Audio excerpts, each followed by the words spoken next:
Bonjour ma soeur, bonjour peuple de Dieu, bonjour chers téléspectateurs de partout, vous êtes en train de nous suivre. Shalom, que la paix du Seigneur soit avec vous. Notre motivation pour cette prière de la nation que nous allons faire ce dimanche à partir de 6h30 jusqu'à 10h30, la motivation c'est soutenir nos FARDC qui sont au combat. Parce que selon la Bible, lorsque Israël se battait, Moïse, Aaron et Hur, ils étaient à la montagne, ils imploraient l'Éternel.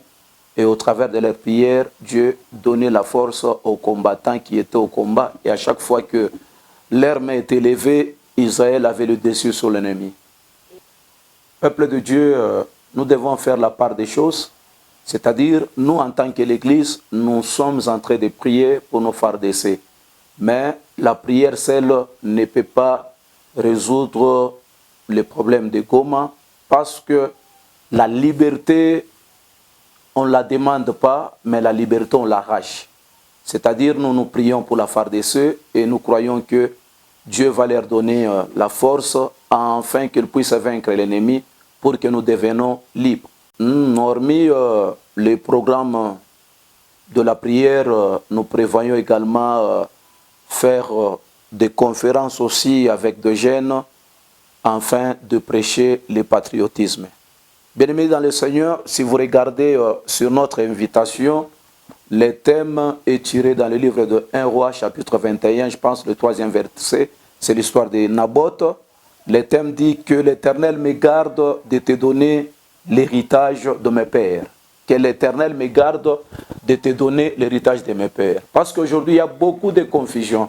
Lorsque le sang des Congolais sont en train de couler, il y a une autre personne peut-être qui est joyeuse parce que lui, il est peut-être contre le régime. Et lorsque les pays voisins sont en train de prendre le dessus et dominer les Congolais, il y a d'autres aussi qui se réjouissent peut-être parce qu'il a un problème avec peut-être un ministre quelconque qui est dans le régime. Chers jeunes, chers Congolais, écoutez une chose. L'IDPS passera un jour et son histoire peut-être sera oubliée parce que l'IDPS n'est pas éternel, mais le Congo restera.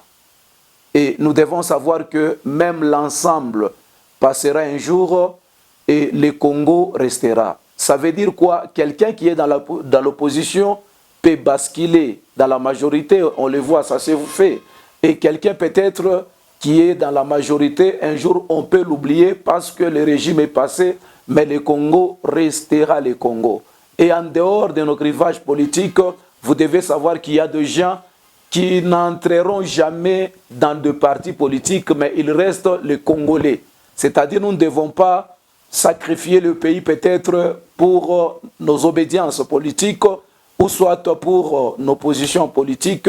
Le Congo reste, je peux dire, le facteur commun qui nous réunit tous. Nous avons nos enfants qui n'ont jamais été dans la majorité, qui n'ont jamais été dans l'opposition, mais leur héritage, c'est le Congo. Alors nous ne pouvons pas peut-être sacrifier le Congo par rapport à nos positions, mais nous devons savoir que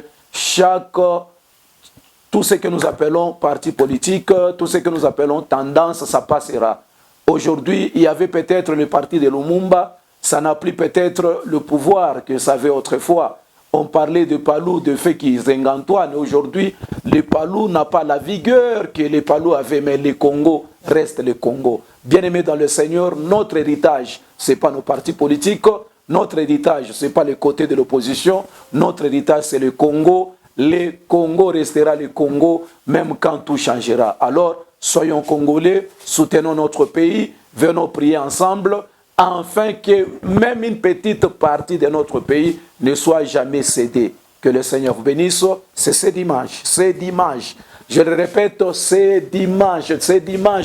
Le prière pour la nation. Chaque Congolais, un vrai Congolais, viendra soutenir son pays parce que lorsque tu es motard, c'est parce que tu es en train de conduire dans la terre du Congo, c'est pourquoi on t'appelle motard. Lorsqu'il y a le combat ou la guerre, tu ne vas pas faire ce que tu es en train de faire. Tu es businesseur, tu es homme d'affaires, tu es député, tu es gouverneur, Tu gouvernes là où il y a la paix. S'il y a la guerre, il n'y aura pas un pasteur. Il y aura des pasteurs en fuite, il y aura des gouverneurs en fuite, il y aura des maires de la ville en fuite, il y aura des chefs de quartier en fuite, c'est-à-dire tout le monde sera en fuite. Nous sommes ce que nous sommes, c'est lié à la paix de notre pays. C'est pourquoi nous sommes obligés de prier pour noter bien. Il y a une condition, chacun doit amener un drapélé. C'est ça le signe que réellement tu es notre invité. C'est-à-dire, si tu n'as pas un drapélé, c'est-à-dire, tu n'es pas notre invité, tu n'as pas compris le message. Chacun doit venir avec son drapelet, le signe de l'unité de notre pays, le symbole de notre pays qui est notre drapeau, notre étendard. Que Dieu vous bénisse.